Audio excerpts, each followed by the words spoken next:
بسم اللہ الرحمن الرحیم الحمدللہ والصلاة والسلام علی رسول اللہ۔ سوال پوچھا گیا ہے، یعنی سائل کہتا ہے کہ ہم اپنی 24 گھنٹے کی زندگی کو عبادت کیسے بنائیں۔ سوال پوچھنے والے کا مقصد شاید یہ ہے کہ ہم وہ کون سے اعمال سر انجام دیں کہ ہماری 24 گھنٹے کی زندگی اللہ سبحانہ و تعالیٰ کی عبادت بن جائے۔ بہت اچھا سوال کیا ہے ماشاءاللہ۔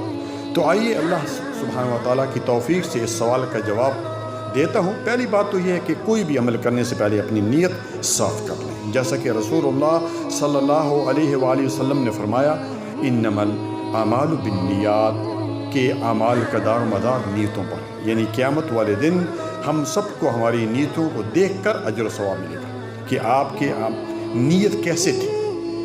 میں آپ کو صبح سے اٹھنے کے بعد سے لے کر رات کو سونے تک کے اعمال بتاتا ہوں مختصر طور پر، اور ایک بات یاد رکھیں کہ کسی عمل کے لیے کم از کم 3 شرائط کا خیال رکھیں۔ سب سے اہم بات اس کا عقیدہ توحید صحیح ہونا چاہیے، یہ سب سے پہلی شرط۔ شرک نہ ہو، کیونکہ شرک کرنے والے کا کوئی بھی عمل عند اللہ قبول نہیں ہوتا۔ دوسری شرط وہ یہ ہے کہ کوئی بھی عمل وہ اللہ سبحانہ و تعالیٰ کے لیے خاص ہو، ریاکاری نہ ہو، نام و نمود نہ ہو، شہرت مطلوب نہ ہو۔ اور اسی طرح اس کے بعد جو تیسری شرط ہے وہ یہ ہے کہ ہر عمل سنت کے مطابق ہو۔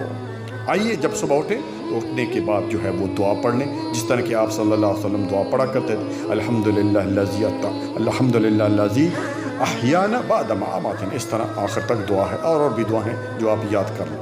نمبر 2، جب بیت الخلاء یعنی واش روم جائیں تو بایاں پاؤں اندر داخل کرتے وقت دعا پڑھ لیں، اللہم انی اعوذ بک من الخبث والخبائث، اے اللہ میں خبیث جنوں اور خبیث چڑھیلوں سے تیری پناہ میں آتا ہوں۔ بخاری کی روایت ہے 692 اور مسلم 375۔ اب آپ فجر کی نماز کے لیے وضو کرتے ہیں، وضو کرتے وقت بسم اللہ پڑھیں، ٹھیک ہے میرے بھائی، اور وضو کے بعد جو ہے دعا پڑھ لیں، جس کے بارے میں رسول اللہ صلی اللہ علیہ وآلہ وسلم نے فرمایا کہ جو شخص وضو کے بعد دعا پڑھتا ہے اس کے لیے جنت کے 8 دروازے کھول دیے جاتے ہیں جس سے وہ داخل ہونا چاہیے۔ مسلم حدیث نمبر 234۔ اسی طرح بیت الخلاء یعنی واش روم سے جو ہے وہ باہر نکلتے وقت غفرانک یہ دعا پڑھ لیں، ترمذی، نسائی، ابن ماجہ۔ وضو کرنے کے بعد اگر 2 رکعت پڑھ لیں تو اس کے لیے کیا ہے، اس کے گناہ معاف کر دیے جاتے ہیں۔ اور سیدنا بلال رضی اللہ تعالیٰ عنہ کی اس بات کو یاد رکھیں کہ چلتے زمین پر تھے مگر ان کے چلنے کی آواز جنت میں سنائی دیتی تھی، اور یہ کس وجہ سے تھی کہ وہ وضو کے بعد 2 رکعت پڑھ لیا کرتے تھے۔ اللہ اکبر۔ ایک عمل میں یہاں بھول گیا، جب آدمی صبح اٹھ کر کپڑے تبدیل کرتا ہے اور کرتے وقت سنت کے مطابق پہلا دایاں پاؤں شلوار میں داخل کرتا ہے اور یہ دعا پڑھ لیتا ہے الحمدللہ الذی کسانی ھذا الثوب ورزقنی من غیر حول منی ولا قوہ۔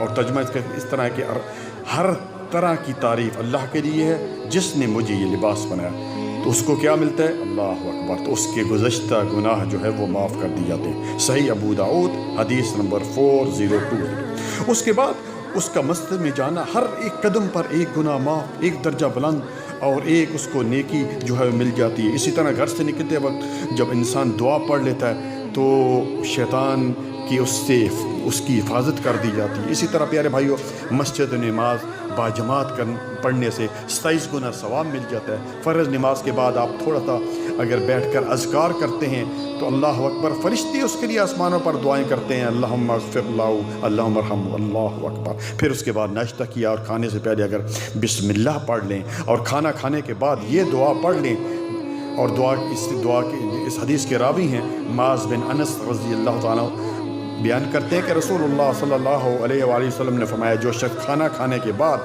یہ دعا پڑھتا ہے الحمدللہ الذی اطعمنی ھذا ورزقنی من غیر حول منی ولا قوہ، کہ تمام تعریف اس اللہ کے لیے ہے جس نے مجھے کھلایا اور رزق عطا فرمایا۔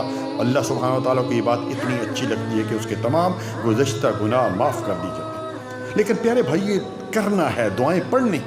اسی طرح پھر انسان جب رزق حلال کے لیے گھر سے نکلتا ہے تو ظاہر ہے کہ اس میں برکت آ جاتی ہے۔ اٹھتے بیٹھتے سوتے جاگتے گھر میں داخل ہوتے نکلتے بیوی کے پاس جاتے رات کو سوتے، اگر ہم ان دعاؤں کا اہتمام کر لیں، اور اسی طرح کوئی بھی کام کرنے سے پہلے 1 سیکنڈ کے لیے سوچیں کہ یہ کام ہمارے پیارے رسول جناب محمد رسول اللہ صلی اللہ علیہ وسلم نے کس طریقے پر کیا ہے، تو عبادت بن جائے گا۔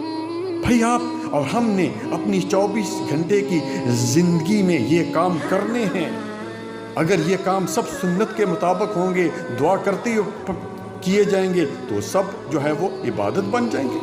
کوئی دوست احباب اگر بیمار ہے، اس کی بیمار پرسی کے لیے جائیں، دیکھیں کتنا اجر ہے کہ آپ اگر صبح سے لے کر صبح کو جاتے ہیں کسی کی بیمار پرسی کے لیے، تو 70,000 فرشتے آپ کے لیے دعائیں مغفرت کرتے ہیں۔ اللہ اکبر، اللہم اغفر لہ، اللہم ارحمہ۔ اور اگر شام کو جاتے ہیں تو شام سے لے کر صبح تک آپ کے لیے وہ فرشتے، نوری مخلوق جن کی خوراک کی سبحان اللہ الحمدللہ اللہ اکبر ہے، وہ آپ کے لیے دعائیں کرتی ہے۔ انسان اپنی ضرورت کے لیے میرے بھائیو بازار جاتا ہے، لیکن اگر بازار میں داخل ہوتے وقت بازار جانے کی دعا جو ہے وہ پڑھ لے، تو کائنات کے امام جناب محمد رسول اللہ صلی اللہ علیہ وآلہ وسلم کی طرف سے عظیم خوشخبری مل گئی کہ 10 لاکھ نیکیاں مل جاتی ہیں، 10 لاکھ گناہ معاف ہو جاتے ہیں، 10 لاکھ درجات بلند ہوتے ہیں، اور جنت میں ایک گھر بن جاتے ہیں۔ چند سیکنڈ، ایک یقین کیجئے 6 یا 7 سیکنڈ لگتے ہیں دعا پڑھنے میں۔ لا الہ الا اللہ وحدہ لا شریک لہ، لہ الملک ولہ الحمد یحیی و یمیت وہو حی لا یموت بیدہ الخیر وہو علی کل شیء قدیر۔ تو آپ کو اتنا بڑا اجر ملتا ہے۔ صحیح الجامع کی روایت ہے یہ، اور حدیث نمبر 6231 ہے۔ اسی طرح بیوی سے ہم بستری کرنے میں بھی ثواب ہے۔ کسی نے آپ صلی اللہ علیہ وآلہ وسلم سے پوچھ لیا کہ کیا بیوی سے جماع کرنے میں اجر و ثواب ہے؟ تو آپ صلی اللہ علیہ وسلم نے کیا جواب دیا کہ اگر کوئی شخص زنا کرے، یعنی اپنی بیوی کے علاوہ کسی دوسری عورت سے جماع کرے، تو گناہ ہے کہ نہیں؟ تو انہوں نے کہا یہ تو گناہ ہے۔ تو اسی طرح اگر کوئی شخص اپنی بیوی کے ساتھ جو ہے وہ جماع کرتا ہے، ہم بستری پڑھتا ہے، دعا کر کے ہم بستری کرتا ہے، تو یہ ثواب میں لکھا جاتا ہے۔ اللہ اکبر۔ آج کتنے لوگ ہیں کہ جن کو بیوی کے پاس جانے کی دعا ہی نہیں معلوم۔ اس لیے تو ہماری آج جو ہے اولادیں نافرمان ہیں۔